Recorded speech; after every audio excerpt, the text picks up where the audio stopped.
అందరికీ నమస్కారం. మన జీవితంలో ఏదో ఒక టైంలో మనందరికీ ఒక ప్రశ్న వస్తుంది. అసలు నేనెవరు అని. ఇది ఊరికే వచ్చే ప్రశ్న కాదండి. ఇది ఒక పెద్ద అన్వేషణ. సరే, ఈరోజు మనం రమణ మహర్షి బోధనల సాయంతో మన నిజ స్వరూపాన్ని కనుగొని ఒక అద్భుతమైన ప్రయాణాన్ని మొదలుపెడదాం. అయితే ఇక్కడో విషయముంది. ఈ ప్రయాణం ఏదో సమాధానంతో మొదలవదు. అస్సలు కాదు. ఇది ఒకే ఒక చాలా శక్తివంతమైన ప్రశ్నతో మొదలవుతుంది. శతాబ్దాలుగా ఎంతోమంది జ్ఞానుల్ని, తత్వవేత్తల్ని ఆలోచింపజేసిన ప్రశ్న ఇది. ఇంతకీ ఆత్మజ్ఞానం అంటే ఏంటి? అసలు మన గురించి మనకి నిజంగా ఎంత తెలుసు?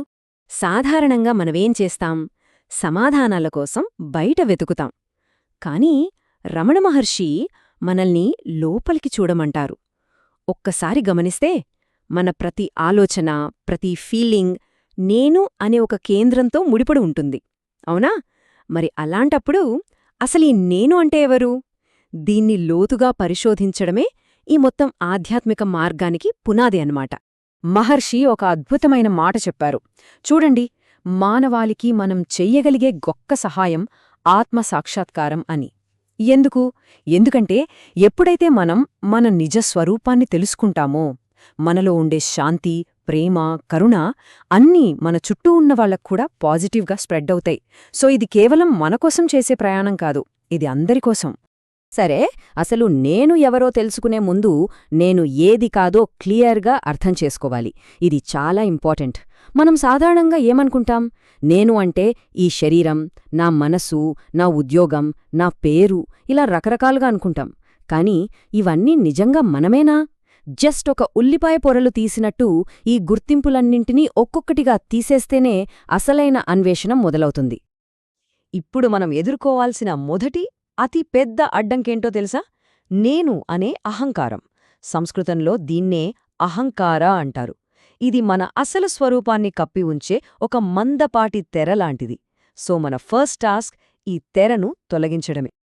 అసలు అహంకారం అంటే ఏంటి? సింపుల్గా చెప్పాలంటే అది మనల్ని కేవలం ఈ శరీరానికి, ఈ మనసుకి పరిమితం చేసే ఒక ఫీలింగ్ అన్నమాట.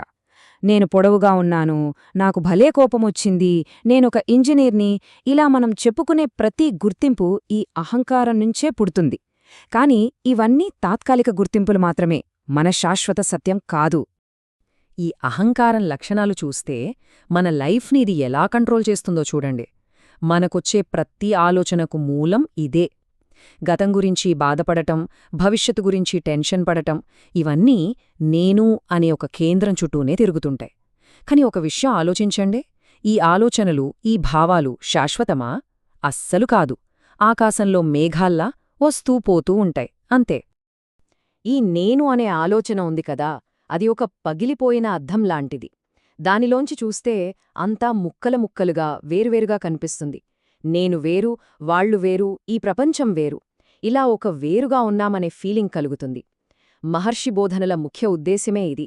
ఈ పగిలిన అద్దాన్ని తీసేసి అన్నింటిలో ఉన్న ఆ ఒక్కదాన్ని, ఆ ఏకత్వాన్ని చూడటం. సరే, ఇప్పుడిదాకా మనం ఆ తెర గురించి మాట్లాడుకున్నాం. ఇప్పుడు ఆ తెర వెనక ఏముందో చూద్దాం. ఈ అహంకారానికి, ఈ తాత్కాలిక నేనుకు అవతల ఉన్న ఆ శాశ్వతమైన, ఆ అనంతమైన వాస్తవికత, అదే మన నిజస్వరూపం, అదే ఆత్మ. సో అహంకారానికి, ఆత్మకు మధ్యున్న తేడా ఏంటి? ఇదిగో ఇక్కడ చూస్తే క్లియర్గా అర్థమవుతుంది. ఒకటి తాత్కాలికమైతే ఇంకొకటి శాశ్వతం. ఒకటి ఎప్పుడు మారుతూ ఉంటే ఇంకొకటి అసలు మార్పు లేనిది. ఒకటి చాలా పరిమితమైతే ఇంకొకటి అనంతం. అహంకారం ఆలోచనలకు కారణమైతే ఆత్మ ఆ ఆలోచనలన్నింటికీ ఆధారమైన స్వచ్ఛమైన చైతన్యం. ఎంత తేడా కదా! ఆత్మే దేవుడు, ఆత్మే అంతిమ సత్యం. ఒక్క క్షణమాగి ఈ మాటల లోతును ఆలోచించండి. మనం దేవుడి కోసం, నిజం కోసం ఎక్కడెక్కడో వెతుకుతాం, గుళ్లలో, గోపురాల్లో, పుస్తకాల్లో.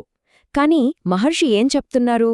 మనం వెతుకుతున్న ఆ అంతిమ శక్తి, ఆ అంతిమ సత్యం మనలోనే ఉంది, మన నిజ స్వరూపంగానే ఉంది. అద్భుతం కదా! అంటే దీన్ని మనం కొత్తగా కష్టపడి సంపాదించాల్సిన అవసరం లేదన్నమాట.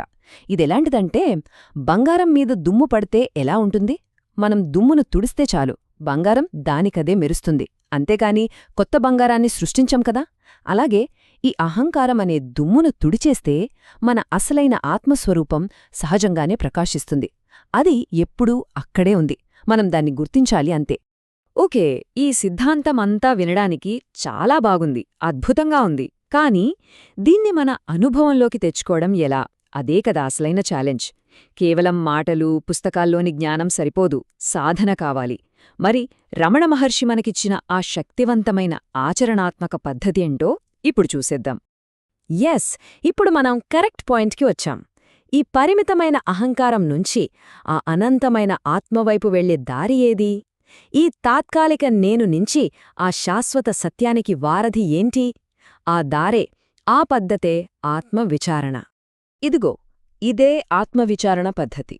చూడ్డానికి సింపుల్గా ఉన్నా చాలా శక్తివంతమైనది. స్టెప్ బై స్టెప్ చూద్దాం. మనసులో ఏదైనా ఆలోచన వచ్చిందనుకోండి, దాన్ని ఆపద్దు.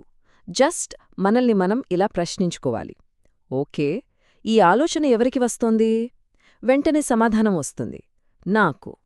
నెక్స్ట్ వెంటనే మరో ప్రశ్న వేయాలి, అయితే అసలు నేనెవరు? ఈ ప్రశ్నతో ఆ నేను అనే ఆలోచన పునాదిని వెతకాలి. దాని మూలాన్ని పట్టుకుని అది ఎక్కడినుంచి వస్తోందో అక్కడికే మన దృష్టిని తీసుకెళ్లాలి. ఇలా మనం కంటిన్యూస్గా విచారణ చేస్తూ ఉంటే ఒక మ్యాజిక్ జరుగుతుంది. ఈ అహంకారమనేది మొదట ఒక పెద్ద గట్టి ముడిలా అనిపిస్తుంది. కాని దాని మూలాన్ని వెతుక్కుంటూ వెళ్తే అసలా ముడికే అస్తిత్వం లేదని తెలిసిపోతుంది. అది జస్ట్ కొన్ని ఆలోచనల కట్ట మాత్రమే. మనం లైట్ వేసి చూసినప్పుడు నీడ ఎలా మాయమైపోతుందో అలాగే మనం దృష్టి సారించినప్పుడు ఈ అహంకారం కూడా కరిగిపోతుంది. దాని పట్టు మనపై పూర్తిగా పోతుంది. సరే, మనం ఈ అద్భుతమైన అన్వేషణలో చివరి దశకొచ్చేశాం. ఇక్కడ మనం గుర్తుంచుకోవాల్సిన ఒకే ఒక్క చాలా ముఖ్యమైన విషయం ఉంది. అదేంటంటే, నేను ఎవరు అనేది కేవలం ఒక తాత్విక ప్రశ్న కాదు, అస్సలు కాదు. అది ఒక సాధనం, ఒక తాళం చెవి. దేనికి? సమాధానం తెలుసుకోవడానికి కాదు, సమాధానంగా మారిపోవడానికి. నేను ఎవరు అనే ప్రశ్నకు జవాబు ఇంకొక ఆలోచన రూపంలో రాదు. దాని అసలైన సమాధానం నిశ్శబ్దం. రెండు ఆలోచనల మధ్య ఉండే ఆ ఖాళీ, ఆ నిశ్శబ్దం. ఈ ప్రశ్న వేయడం ద్వారా మనం మనస్సును దాని పుట్టిన చోటికి తీసుకెళ్తాం. అక్కడ ఆలోచనలన్నీ ఆగిపోయినప్పుడు మిగిలేది ఏదైతే ఉందో అదే మన నిజస్వరూపం. ఆ అనుభవాన్ని మాటల్లో వర్ణించడం అసాధ్యం. అందుకే మనం ఈ విశ్లేషణను ఏదో ఒక సమాధానంతో ముగించట్లేదు. బదులుగా మనందరికీ ఒక తాళం చెవిని ఇచ్చి ముగిస్తున్నాం. మనం మనతో పాటు తీసుకువెళ్లాల్సిన ప్రశ్న ఒక్కటే: ఈ నేను అనే భావన ఎక్కడ నుండి పుడుతోంది? ఈ ప్రశ్నను మన లోపల నిరంతరం జీవించనివ్వాలి. దాన్ని అడగాలి, శోధించాలి. సమాధానం కోసం ఎదురుచూడొద్దు. ఎందుకంటే సమాధానం దొరకదు, సమాధానం మనమే. ఈ అన్వేషణలో అందరికీ మంచి జరగాలని కోరుకుంటున్నాను.